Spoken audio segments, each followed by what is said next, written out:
Oui, maman. Oui, bonsoir. Bonsoir, Yaya. Nazobenga parce que na participé pour nga na yebi lisolo awa na fandaka na yana Nadine moni yana Nadine akupina. OK. D'accord. Comment likambo oyo ndenge ezali Nadine oyo ndenge babiki papa ye oyo papi nkumu mpo toloba ne paster te papi nkumu papi nkumu ntango abenga Nadine keno bana ne bakangi bandoki bakangi bana ke baza bandoki sikoyo ifo tosala kirdam mpona bana bake kosala kirdam mpona bo tosala bajeune bakei kuna abengisi Nadine ke bakende kosolola na église nzoka na église asala chambre na ye oyo ye alalelaka basere na baprotocole na ye na basama bana ya Orléans awa ozomona oyo ye alalaka bango na kati église baloba te ke mwasi malamu mpo mwasi na ye mpe ayebi misala mabe ya mobali na ye. C'est ça, alors c'est numéro 1. Aye, parce que ti tangu babebeta bakei kuna tangu Nadine abande tangu baye kolongwa bandeko mobali ya mondo balobi na ye abima kuna babima na église mpo bana na bana kindoki te bafandi ndenge alala mwana partout alala mwana partout partout oyo balobi na parke partout abiza na mwana wana parceke ndenge ezalaki wana eza misala na ye mpo papa na ye mama na ye abota ye na noko na ye balembonge mama na ngai ye pati wana ok osoka ndenge eza wana parceke ata na tozongi na nsima babebi munani ya na Nadine azalaka mwasi aduki te azala jamais mwasi aduki duki azalaki na mwasi na ye mosusu oyo tokotanga kombo te mpo etali ete ozomona alors nani oyo ya na Nadine azwa nde asi lokola mwana na ye ozomona ntango ka moto aye azalaki chroniqueuse awa ndenge eza bato nyonso talaka mbanda azalaki na mboka oyo ye sikoyo adike mwana bato asalingi eloko te na yambi ye encadre ye mais ya rien à voir likambo aduki na ya na Nadine ozomona ndenge eza parce que singa bato baloba vérité mpo Nadine wana azalaki Nadine aza problématique te azala ne na bakamaradi te afana to eza na envoûtement eza na kati wana po apesa ye kado yango oyo mwana wana lelo akomaki zengi ya oyo papi nkumu apesa ye kado ya voiture to ya lopango non apesa ye kado omonika ndenge ezalaka kaka no bapesa o kado neti elamba moko boye ozomona yango sikoplasa envoûta mwana bon mama nanga siko 12 ans wana ata mobali naye ndako asuspecta te amona te mobali siko ayebaki kaka bandeko mosusu suspect ezalaki aza kosuspecte mais ezalaki vraiment te parce que ye kokoma lokola libala bonsoir maga ntango basali bongo Nadine akomaki kosambela na prophétesse wana ayebisi oza na makambo na motema il faut oloba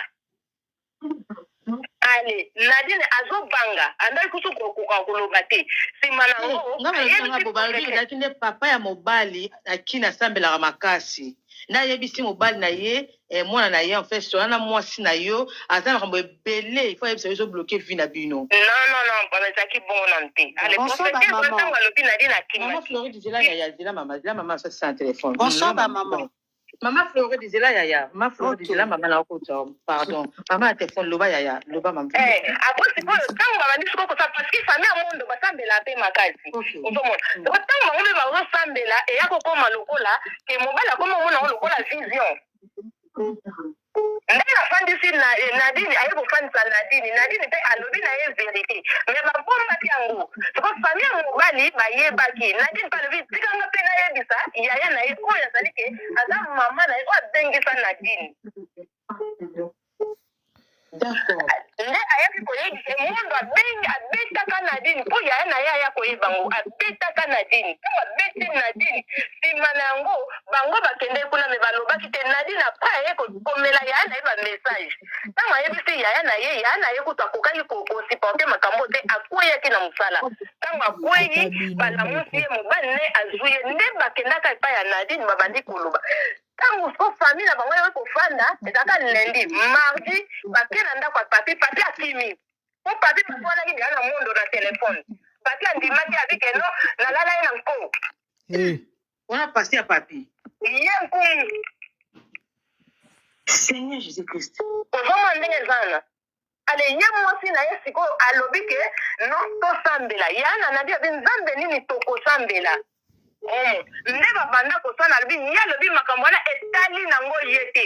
Mama ese soki yo yebi ke oyebi likambo tokotia kimia. Otia kimia makasi. Ye siko ndenge na alobi ke nga makambo etali nango ngate. Se koza complice mobali na yo. C'est ça. Moto bande mdeje mafuta sika izenga bino na grande dame bande ko babolingo za ko yinda bande ko makambo yendongo papi nkumu pasteur tukutuner lo baba kinwa bande ko epesi pasi pe mawa kande bo uti ko loba koyoka pardon ba voice ba témoignage yeza ebele mais to sélectionner juste un morceau oyo parce que eza na elo moya important vraiment ya motu ya makasi ona zali na ona posa na meka koloba kosola na bato balandaka biso bana na nzambe et sur l'inceste et bato balandaki boyebi lisolo de quoi il s'agit. Bishop Papi Nkumu ya France a lala le cousine na ye pendant 12 ans nde mambo ya konginda de cousine en question azalaki marie ye moko mpe Papi Nkumu abala mais babimaka bango mibale eya mabe kolekeza ke babimaka na kati ya église donc Nkumu asala chambre moko na église na ye chambre wana nde place atumbelaka baser na baprotocole na bachantre donc scandale terriblement terrible et je crois boyeki mwa briefing ndeko abengi aza camarade ya grande sœur ya Nadine o bomoni na profil azali grande sœur ya Nadine na mobali na ye e bango nde babengisa Nadine na poto aneti mama epa na Nadine e ndeko oyo mwasi botu kolanda apesi mwa briefing ya likambo ngo ndenge bandela il paraîtrait Papi Nkumu akanga bana Nadine bandoki boso pe mwana moko nde abengisaka Nadine fale baluka basolola likambo ngo comment est-ce que mwana so pe azanaki ndoki soki nini soki ndenge nini et c'est comme ça akomaki so pe kotumba mwana et akomi kolala mwana boyoki ndenge ndeko akuti koloba et c'est vraiment triste donc j'ai même pas de commentaires à faire vu que nasalaki déjà émission ya Papi Nkumu et puis namekaki koloba en long et en large par rapport ya ba faux prophètes ya temps de la fin vraiment nazwaki temps ya koloba ya kosolola nalingi vraiment na s'attarder wana te mais eza eloko moko motu oyo ngai nalobela awa na émission oyo eza likambo etali inceste ndeko na biso alobi parce que ye ayebi famille oyo alobi boye Papi Nkumu aza mwana ebale mbonge bakongole nyonso boyoka lisolo ebale mbonge ata boyebi ye de vie boye te me boyebi ye na lisolo ebale mbonge azalaki proche ya Mobutu na bita azalaka ministre azalaka eloko nini nayebi te azalaki politicien na ta ya Mobutu et c'était un monsieur reconnu na bioma na ye azalaki moto bakisi azalaka gourou parce que azalaka na église na ye oti lelo continuaka donc si je comprends bien Papi Nkumu asalika continuité ya misala ya tata na ye et ebale mbonge azali noko ya mama ya Papi Nkumu donc Papi Nkumu akobenge ebale mbonge koko en même temps papa de ebale mbonge abotana na nièce na ye oyo ezali mama na Papi Nkumu donc Papi Nkumu aza fruit ya inceste mwana ya libebi mwana na nioka donc mama abota ye mama na ye abota ye na noko na ye donc tata na Papi Nkumu azali noko ya mama na Papi Nkumu en même temps aza papa en même temps aza koko epai ya Papi Nkumu certainement bozo imaginer eloko gravité ya likambo wana et tellement awuti na makila inceste yango moni vi na ye mpe eza kaka ya lolenge wana et tata na azali moto ya bakisi yango ye mpe vi na ye eza kaka alandi kaka lokolo mpe misala ya tata na ye bandeko balandaka ngai bayebi nasi nasala baémission awa sur baba inceste oyo ezala bapériode oyo tosalaka baémission ya batata oyo babandaki babizaka babana na bango bana na bango ya basi na bango misusu bana oyo bango moko babota na meka kolobela likambo ya inceste bandeko la où il y a inceste d'office eza kuta kosamba te okende gauche te droite te d'office ya haute sorcellerie moto akosa o te inceste ezalaka une façon ya koconserver pouvoir sorcellerique nzambe ayebisi Moïse pardon Noé zwa banyama ya ba même espèce couple en couple okotia na arche mpona koconserve race na bango. Inceste eza une façon ya koconserve race moko songolo. Yango bokomona il y a des familles oyo inceste ezali légal ou encore autorisé, reconnu. Il y a des tribus au Congo, neti tribu ya Papa Pinkumu, toyebi pa bangala bamongo. Surtout baba, au fait, quand on dit bangala, toyebi ke bamongo bazana kati, bamongo bikolo bezana kati. Donc, ekolo wana toyebi inceste ezalaka na kotulika moko samba te. Et chez les Yombe, il y a inceste, chez les Nyanga, il y a inceste. C'est ça quand même, la tribu ebele ou inceste, c'est dans le Kamboya. Et pas na bayanzi, je crois, bayanzi na bandundu, toyebi, bango inceste, kutu za kutu na kati ya coutume. Donc, faut bala cousin, faut bala cousine, babengango kitwidi. C'est la sorcellerie, les amis. Et ça, haute sorcellerie. Pourquoi on a ça l'émission oyo? Et pourquoi on a joué car on a le juste un morceau? Parce que bah témoignage est belé, hein, il n'y a pas que ça. On a juste mon morceau, on a joué qui na live au yandi qu'on a biso. Et bah témoignage à bande ko eza moi ebelé. Ndeko msusu a épé ko témoigner contre Papi Nkumu en disant que Papi Nkumu a boma liba na ye. Papi Nkumu a zalaki neti père spirituel. En fait, bah on va nous sembler ngiza Papi Nkumu. Papi Nkumu a zalaki neti père spirituel. Papi Nkumu je crois que ko diaboliser ndeko moi si on pas mobile na ye en disant que ana misala mabe. C'est comme ça mobile tanga yoko mo sala misala mabe atikeli ko sundola moi c'est kima akenda province mosusu. Wana Papi Nkumu. Bandeko moi ebele ba témoigner ba lobi ke eza ba jeune ye alala ba protocole alala ba chante alala ba donc ba basi ebele na église sikoyo bato wana ebele bakoloba te. Pourquoi? Parce que Papi Nkumu abi ba vie na bango so ba meki donc ba bi ke ba osambwa yango bakangi minoko. Yango boyoka tango Nadine alobaki alobi ke ndenga na bimi bona biki ba victime mosusu ba bima effectivement ba victime ba bandi ko bima et baza moi ebele. Donc j'ai juste sélectionné ces morceaux sur l'inceste, concernant l'inceste pour na ko sunga bandeko et oyo balandaka biso en vous disant ceci tu es au son de ma voix dans ta famille inceste ata soki yo zala victime na ngote. Oui, parce que ça na bato mosusu bazwa bangolu abotami na famille ota mosusu kindoki ezali mais nzambe asali grâce moko particulier et azwi sorcellerie. Fais très attention, il faut kata balien wana parce que yo échappé mais ta mosusu bana no bakoza victime ezalaka na ba famille o inceste ezali eza elo mo eza na makila eya na makila ata yo ta mosusu peut-être na mawa nzambe na bolingo nzambe okutanaki na libaku ya likambo wana te to eloko wana te que non ndeko no asimba yo cousin cousine oncle tante tout ce que vous voulez. Le fait que tu as ce sang tu risques d'enfanter des enfants oyo keta mosusu baoza victime oza surpris au cas moi mosusu bimaki oyo kokuta bana na baosamamba papa na mama. Ah oui, biloko wana ezalaki belé. Je vous l'ai dit en connaissance de cause. Yango moni na lobaki na onasa l'émission pour na ko alerter ko solana bandeko bana na nzambe o bolanda biso couper ces liens sur le son de ma voix. Obotama na famille o inceste ezalaka ezali oyoka ba masolo ke ba koko na bino ba kubu encore ba tante ba oncle peut-être ba parents na yo. Mon ami, coupe ces liens, il faut sambelaka contre yango.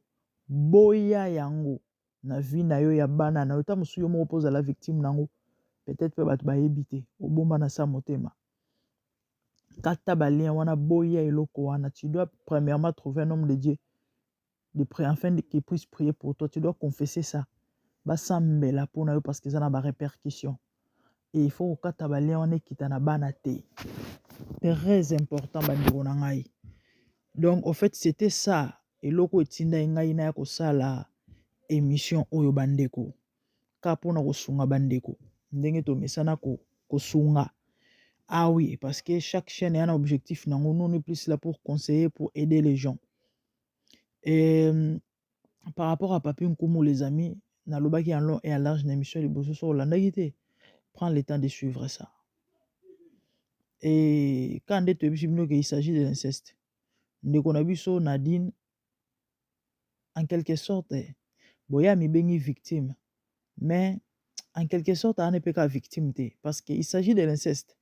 Et à makila, oh, même il mot pas en donc, bazaki, consent, bango mi balé moi si na mobile, ba odi ka bilengi na bango bazo sepe la ba osaba mahamuna bango pendant 12 ans.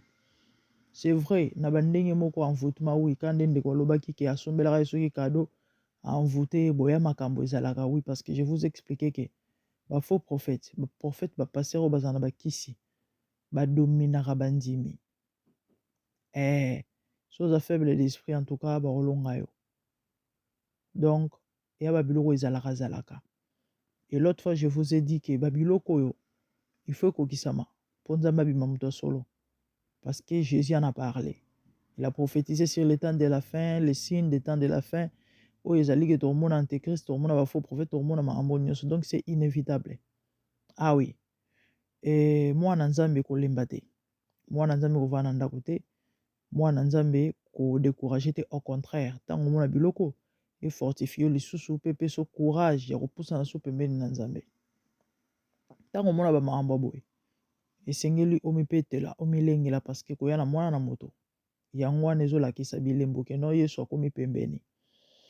Yesu akomi pene.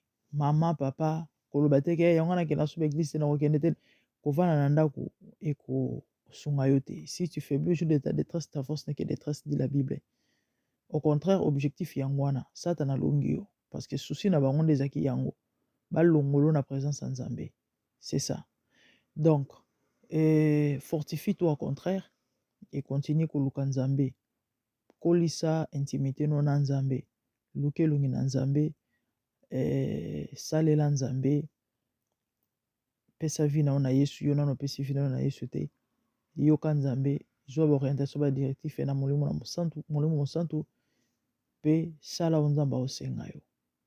Église bakenda ngona loyenge te, bakenda église c'est parce que pasteur aza bogard, to aza ndeko na yo, to aza masa na yo, mais l'église bakenda ngo par révélation.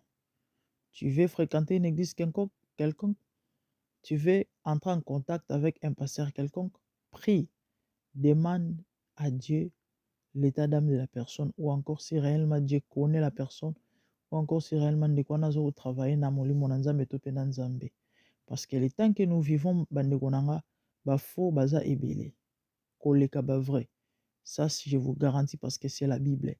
Makomi zolo bana Matthieu 24 plusieurs à la moitié, plusieurs à pété, plusieurs à synonyme. Il y a la majorité. Majorité lelo ya basali na Nzambe ya ba prophète basi babungi nzela batengami bakomi kosala na Nzambe mosusu na me conscience parce que bana bezo balata bien batambola na mituka balia bamela bazala bakumisa bango bakoma bato minene bazwa notoriété tout ce que les gens aiment en fait tout ce que nous aimons. Et pourtant, apôtre Paul azoloba, les royaumes des cieux, ce n'est pas les manger, les boire. Malheureusement, va limiter le royaume des cieux, va limiter Nzambe, na kolia na kolata, ce qui est triste et regrettable. Fortifiez-vous les amis. Yesu azonga kalate. Wano bo mona bilembo tango suka. Ba démon ya ba prophète, na ba pasteur sorcier, bandoki baza tellement ebele. Na ba mangomba na ba nini bandeko faut ça très attention, faut ça souple, faut ça prudent. La seule lolenge okolonga ba biloko oyo eza en développant l'intimité avec le Saint-Esprit.